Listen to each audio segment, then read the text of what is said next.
Guys, welcome back to Timberline Tactical. If this is your first time with us, make sure you hit that subscribe button. If you've been here before and you haven't hit the subscribe button, that would be a really, really good time to do it. So if you like this kind of free information for you guys, it really is a great way to help us out and kind of get back to us a little bit. So we're going to jump into, I got a list of 9 things that I thought, well, you know, if you're talking about like a beginning conceal and carry person, or even somebody that's maybe been doing it a while but never really had any formal training, so if we're talking about conceal and carry, how do we do that, and where do we get started? So I came up with this list. I thought, well, let's come up with some things, and I was trying to get 10 because it sounded better in the title, but we did 9. And what are those things that we can do to help us get better with our conceal and carry gun, to make sure that we're doing before we start carrying, and make sure we start this process off correctly. So the first thing is, number 1, get training. The simple fact is that a lot of people will end up going and they take their CCW course, or that's it, or I hear all the time, I grew up around guns. It's like you don't know what you don't know, and you don't know what you're talking about. When you tell me that you grew up around guns, it generally tells me that you don't know really anything about training or about that world, this realm of kind of being a tactician and being in an engagement type environment. You know very little about it. And those are usually the people that I see. They come out there and they sweep the line with their finger on the trigger, and they just really don't have any idea what they're doing. Or they're shooting old teacup saucer grips. And so go out there and get some professional training. And so our recommendation, what we tell all of our students, what I tell everybody is, if you're going to be a person that can, it's borderline like bright enough to wear my sunglasses, so it's why I keep taking them on and off. If you're going to be a person that conceals and carries a firearm, then you should at a minimum do 1 professional class a year, and you should do 1 solid range training day a month. And when I say range training day, I mean not going out and shooting tin cans with your drunk buddies, but actually going out and working on fundamentals. It takes about 50 to 100 rounds to work on some base fundamentals. The reason that we don't say once a week or twice a week or whatever is because most people won't do that. Once a month is an achievable goal for most people, and so we recommend 1 formal training class a year and 1 range day a month. If you'll do those 2 things, you'll be far and above what the rest of the world is doing as far as conceal and carry. That does not include, getting knife classes and learning defensive techniques and stuff like that. This is just for your firearms training. Okay, next thing on the list, number 2. Get legal protection and know the laws that you're dealing with. So when you travel and you're going, 50 state, nationwide, whatever, doing a road trip, make sure you understand the state laws that you're going to. Make sure you understand the foreign laws of the country that you're going to. If you're driving from Idaho to Alaska, which I've done that trip several times, you have a couple options when it comes to firearms, but one of those is going through Canada, and they have a lot more stringent firearms laws than we do. So you have to be very careful about that. There's nobody on earth that can carry everywhere. It's just a simple reality. I guess maybe Secret Service guys, when they're on detail, that would be about it. There's always places where you can't carry, so you need to understand where you cannot carry a firearm. I know law enforcement guys get protected by the LEOSA Act, which helps them out a lot, but it only helps you out a little bit. That's a topic for a different discussion. It should help us more, but it doesn't help. I say us, I mean people. I'm not a cop. Anyways, okay, so get legal protection. So this is, I like U.S. Law Shield. There's a number of different ones. USCCA has insurance. I like U.S. Law Shield because it has no limit on the insurance. So, you can look at like a Kyle Rittenhouse case, right? Kyle Rittenhouse, he spent a fortune on legal fees, and so you might survive the fight, but you're going to be bankrupt afterwards and have to sell your house and everything that you've worked for. Then if you're going into retirement age, that's a really big problem. So, get the legal protection, have the insurance. If you're going to carry, it's stupid not to. If you're going to own a home, you need fire insurance. If you're going to carry a gun, you need CCW insurance, and understand those laws. And they'll help you with that. You can always call them. They have a non-emergency number. You can call and ask their lawyers questions and make sure that you're doing things correctly. Number 3, always carry. This is one of the bigger ones that I see people do oftentimes, where they decide they want to carry, they leave the gun in their purse or in their glove box or whatever. It's not always on them. It doesn't do any good if it's not always on you. Consistency, maintaining that weapon on you in the same place every day, all the time, is what builds the ability to actually use it effectively. I'm a big advocate for using the same gun every day. There's only a couple guns that I cycle through, and I am 95% of the time with the same one. We'll talk about that here in a little bit. But always carry your gun. Get comfortable with the holsters, get comfortable with the weapon, and always have it on you. Number 4, forget about printing. Printing is always a big issue for people that first start out, and then people, when they get into it, they like to see if they can find other people printing, and I admit I do too. My kids and I, we play a game in stores and stuff like that. Hey, find the gun, and see if anybody can see somebody else printing and stuff like that, and it's a good little mental exercise to do to see if you can find people that are carrying a firearm. But the simple reality of it is don't worry about printing. And the reason I say that is because, for one, if people notice, you're not brandishing a gun, so it's not illegal to print as a general rule. And then 2, the simple fact is that the only people that are going to notice are probably going to be on your side anyways. And if somebody does ask you what it is, you can always just tell them it's a colostomy bag, because they're not going to ask to see it beyond that. So I tell all of our students, just tell them it's a colostomy bag, and they'll leave you alone. Or a medical device, whatever. Tell them it's a freaking diabetic pump. All they're going to see is the imprint of the handle anyway. So don't worry about it. Most people will never notice it, even the ones that do. You're probably going to get a cool guy head nod because they're carrying one too. So you move on with your life. Forget about printing. It's not that big a deal. Does that mean that you should be intentionally printing or being lethargic about it? No. Obviously, we want to have good, for concealing a weapon, be concealed.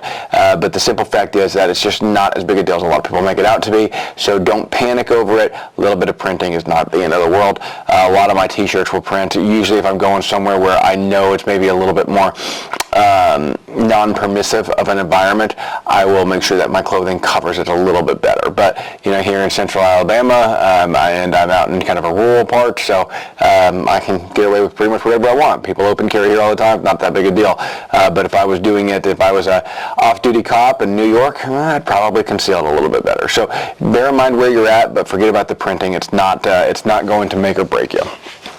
Okay, don't finger at let's say number 5, don't finger at the weapon and keep it concealed. So new concealed carriers, this is a real bad problem, is that they have a tendency of fidgeting with it, and they keep wanting to finger it and touch it or adjust it. Proper holsters generally don't need adjustment once they're set. They're kind of set. If the holster is moving around a lot, you really need to work on the adjustment, or actually trade up and get a higher quality holster. You should probably have a low quality holster. And that will bring us into our next one with belts and holster selection.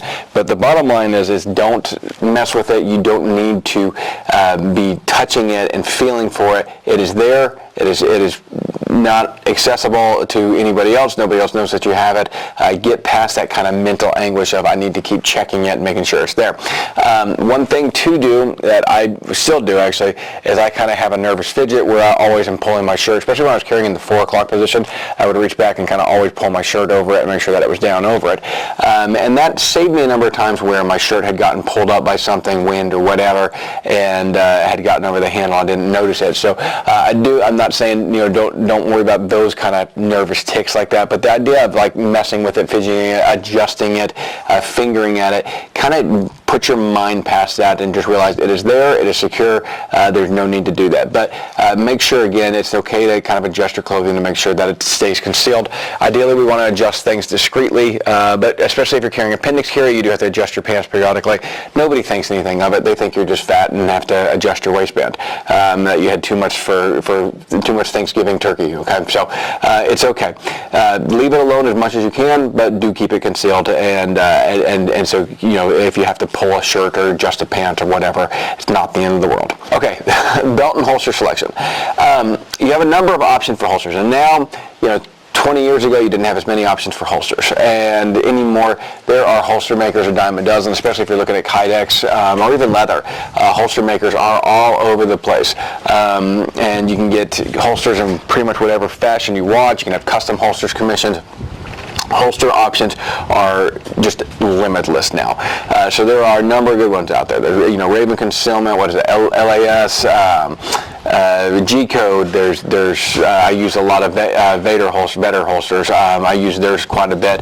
Nightfall Custom has been a really good one. I've been real happy with them.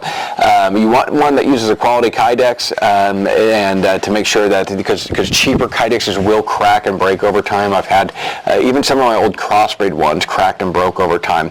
So picking quality holsters is super important. You have to decide what kind of holster you like. If you're going to do an appendix carry like me, getting things with an appendix claw certainly helps a lot, especially if you're going to carry a larger size firearm, something like a Glock 19 or even Glock 17.